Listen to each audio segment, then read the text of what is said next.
आप पूरा चुकती है। बड़े होकर भी यही काम करेगा? नहीं तो सर। क्या काम करेगा? हाँ? बता ना क्या काम करेगा? ईंटे वाले करूँगा। हाँ? ईंटे वाले। बिहार का एक बच्चा पंजाब में हमें मिला। उससे बातचीत जब की, मन किया कि उसके हौसले और उसके हिम्मत को सलाम करें। हर बिहारी को मेरी तरफ से ज़ाती तौर पर आपकी मेहनत, आपकी काबिलियत और आपके हौसले को मेरा सलाम। इस बच्चे की बातें सुनिए और सुनिए कि पंजाब के शहर जालंधर में ये बच्चा अपने परिवार के लिए, अपने घर के लिए काम कर रहा है। इसके चेहरे की हंसी बहुत कुछ बताती है। पूरे पूरा नाम क्या तेरा? बिरजू। कहाँ का रहने वाला है? बिहार का। तो यहाँ कब से काम कर रहा है? बहुत दिन से। पढ़ाई करने का मन नहीं करता? मम्मी लोग सब नहीं पढ़ाई करती है। नहीं, पर तेरा पढ़ाई करने का मन नहीं करता? बिहारी तो बहुत पढ़ते हैं यार। हाँ? तुम्हारा मन नहीं करता? क्या काम करोगे? यही काम करोगे? बड़े ये अभी तो छोटा है तू, बड़े होकर भी यही काम करेगा? नहीं तो सर। क्या काम करेगा? हाँ? बता ना क्या काम करेगा? ईंटे वाले करूँगा। हाँ? ईंटे वाले। ईंटे वाला काम करेगा? मम्मी डैडी क्या करते हैं? मम्मी टाटे किया घर। हाँ? घर किया। वो घर गया है। आप किसके पास यहाँ रहते हो? भैया के पास। अच्छा, पूरा दिन यही काम करते हो? भैया क्या करते हैं? भैया खाली खाना लाता है। खाना लाता है। और आप पूरा चुकती है। पूरा दिन आप पूरा चुकते हो। नाम क्या बताया? बिरजू। बिरजू, क्या बात है। पूरा नाम बिरजू? बिरजू पांडे? बिरजू पांडे या कुछ और? बिरजू साले। बिरजू? साले। बिरजू। बिरजू क्या? बिरजू। बिरजू बिरजू। अच्छा, तो कौन जिला के रहने वाले हो बिहार में? रायपुर। रायपुर जिला के रहने वाले हो? तो बहुत बढ़िया जिला है। फिर यहाँ क्यों आए काम करने के लिए? मम्मी डैडी ने उठा ले आया। हाँ? मम्मी ने ले जाइए। मम्मी ने ले लाया यहाँ पे। अच्छा, कौन बोली बोलते हो? अपनी बोली में बात करो। कौन लाया यहाँ पे? मम्मी ने। काहे लाया? पूरा चुकाने का। पूरा चुकाने के लिए। अच्छा, उम्र कितनी है? उम्र पता नहीं है। कैसे पता होगा, छोटा बच्चा है। हाथ की देख क्या हालत किया है यार। पैरों की देखो क्या हालत किया है। ओहो, कितना पैसा बनता है इससे? 240। हाँ? 200। 200 रुपया बनता है रोज का? जी। अच्छा, गुजारा हो जाता है? रखते कहाँ पे हो? ओ भगत सिंह चौक। भगत सिंह चौक।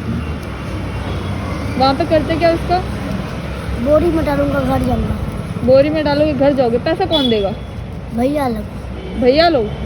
वो बोलते हैं उठा के लाने को? कुछ खाएगा? कुछ खाएगा? हम कुछ खिला दें तो खाएगा? हाँ? कुछ खिला दें तो खाएगा? नहीं। पढ़ने का बिल्कुल मन नहीं। खा के आए हो? दूध पी के आया हूँ। अच्छा। इस हंसी और इस मासूमियत को अगर आपने ध्यान से देखा होगा तो मेरी तरह आपने भी, आपके दिल में भी ये अल्फाज आ रहे होंगे। क्यों जमा करते हो मस्जिदों में चंदा? क्यों करते हो दान मंदिरों में? किस लिए इन धर्म के जितने भी हमने ये मकान बनाए हुए हैं, इन धार्मिक मकानों के अंदर पैसा क्यों जमा करते हो? खुदा को इतने बड़े घर की ज़रूरत नहीं है, लेकिन इन गरीब बच्चों को घर की ज़रूरत है। इन गरीब बच्चों को पढ़ाई की ज़रूरत है। इन कमज़ोर बच्चों को ताकतवर बनाने की ज़रूरत है। और ये मैं और आप कर सकते हैं। और ये मैं और आप, हर मज़हब में, हर धर्म में ये कहा जाता है कि अगर दाएं हाथ से दान दो तो बाएं हाथ को पता नहीं चलना चाहिए, यानी दान गुपचुप होना चाहिए। लेकिन ढोल पीट कर दान देने की हमारी परंपरा है। जब तक मस्जिद में हमारा नाम ना लिया जाए कि हमने इतना पैसा दान में दिया, तब तक हमें सुकून नहीं आता। जब तक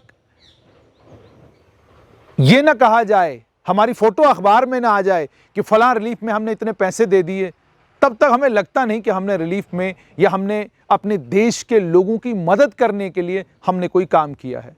मैं इस मासूम बच्चे को जब देख रहा था और इससे बातें कर रहा था, मेरे दिल से ये आवाज़ आ रही थी कि क्या कभी हमारे देश में ऐसा होगा कि जहां हम धार्मिक स्थलों को बनाने के लिए, मस्जिद मंदिर बनाने के लिए, गुरुद्वारे गिरजे बनाने के लिए हम लोग पैसे इकट्ठे करते हैं, क्या हम कभी कलेक्शन करेंगे कि हम गरीब बच्चों के लिए बेहतरीन स्कूल बनाएं जहां हर उस गरीब का बच्चा पढ़ेगा जो ट्रैफिक सिग्नल के ऊपर भीख मांग रहा है, जो मस्जिद मंदिर गुरुद्वारे या गिरजाघर के बाहर भीख मांग रहा है।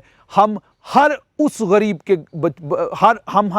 तक पहुंचेंगे और उसके बच्चे जो हैं बेहतरीन स्कूलों में पढ़ेंगे, वो हमारे देश का भाग्य बनेंगे, वो हमारे देश का भविष्य बनेंगे। क्या हम कभी ये सोचते हैं?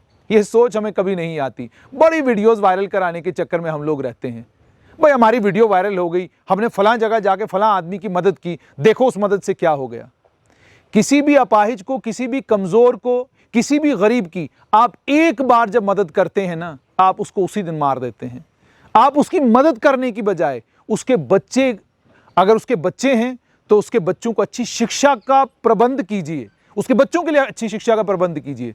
उस आदमी की जिसकी मदद करने आप जा रहे हो उसे कोई कारोबार खोल के दीजिए। जिस आदमी को आप पैसा इकट्ठा करके दे रहे हो मत दीजिए, आप उसके लिए उसको कोई दुकान खोल के दीजिए, कोई काम खोल के दीजिए, ताकि उसको मेहनत करके अपनी रोजी रोटी कमाने का उसमें हौसला और उसमें हिम्मत आए। इस बच्चे को देखकर मन में यह भी आया, केंद्र की इतनी सारी स्कीमें हैं, ये स्कीमें कहां जाती हैं?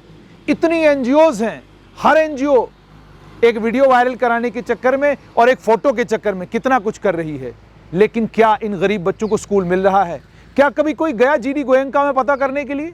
कभी गए आप जोधामल में पता करने के लिए? कभी गए आप प्रेजेंटेशन कॉन्वेंट में पता करने के लिए कि क्या किसी गरीब, कमजोर, वाकई कमजोर और महकूम आदमी का बच्चा इस स्कूल में पढ़ता है? क्या गए कभी आप मालूम करने के लिए? नहीं गए होंगे, कभी आप नहीं जाएंगे, पता भी नहीं करेंगे, क्योंकि आप भी चाहते हैं सहूलत से काम हो। गाड़ी से उतरे, वो 4 बैग उठाए, दे दिए किसी जगह और समझ लिया कि हमने पुण्य कर लिया। आपने पुण्य नहीं किया। सेल्फी खिंचाना पुण्य नहीं है। किसी जगह दान करके उसकी फोटो वायरल करना पुण्य नहीं है। किसी जगह दान करके उसकी वीडियो वायरल करना पुण्य नहीं है। पुण्य यह है हम हर भारतीय को अपना माने। आज जहां जम्मू कश्मीर में बहुत सारे लोग बात कर रहे हैं, बिहारी आ गए, यूपी वाले आ गए, ये सब अपने देश के लोग हैं। ये बच्चे भी हम जैसे हैं और हमसे ब्राइट हैं, हमसे बहुत ज्यादा तेज, बहुत ज्यादा ताकतवर, बहुत मेहनती बच्चे हैं ये। लेकिन मैं और आप अगर ये तय कर लें कि जम्मू कश्मीर में मिसाल बने, एक ऐसा स्कूल तैयार हो जिस स्कूल में इन बच्चों के लिए तालीम मुफ्त हो, क्या ये मुमकिन है?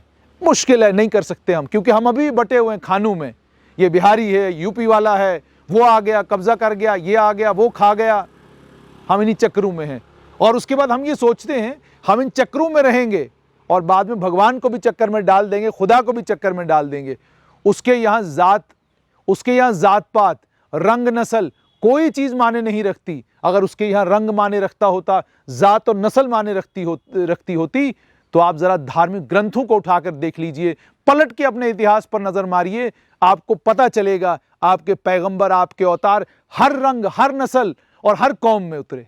किसी एक रंग और किसी एक नस्ल के साथ जुड़ा हुआ पैगंबर आपको नहीं मिलेगा, किसी नस्ल के साथ जुड़ा हुआ अवतार आपको नहीं मिलेगा। और अवतारों ने, इन पीरों ने, पैगंबरों ने, फकीरों ने, इन बुजुर्गों ने, इन सभी लोगों ने हमको बस एक शिक्षा दी, वो ये कहा, तुम किसी का हाथ पकड़ते हो ना, तुम्हारा हाथ भगवान पकड़ता है। तुम किसी की मदद करते हो, तुम्हारी मदद खुदा करता है। आज बड़ी अजीब बात हुई, मैं कार में था, मेरे साथ एक बच्चा था, बच्चा बड़े गरीब घर से है। एक बुजुर्ग बूढ़ा मांगने वाला मेरे शीशे के बाहर था। मैं अभी सोच ही रहा था, लेकिन उस बच्चे ने अपनी जेब से 10 रुपया निकाल के उस बुजुर्ग को दिया। और जब मैंने पूछा कि यार आप तो खुद गरीब हो, आपने क्यों इसको 10 रुपए दिए? उसने कहा इसकी टांग नहीं है, ये बुजुर्ग है, बूढ़ा है, कमा नहीं सकता, इसलिए मैंने इसको दिया। दूसरी तरफ एक लड़की मांग रही थी, उसने कहा इसको नहीं दूंगा। मैंने कहा क्यों? कहा ये ठीक है, तंदुरुस्त है, कमा सकती है, इसलिए इसको नहीं दूंगा।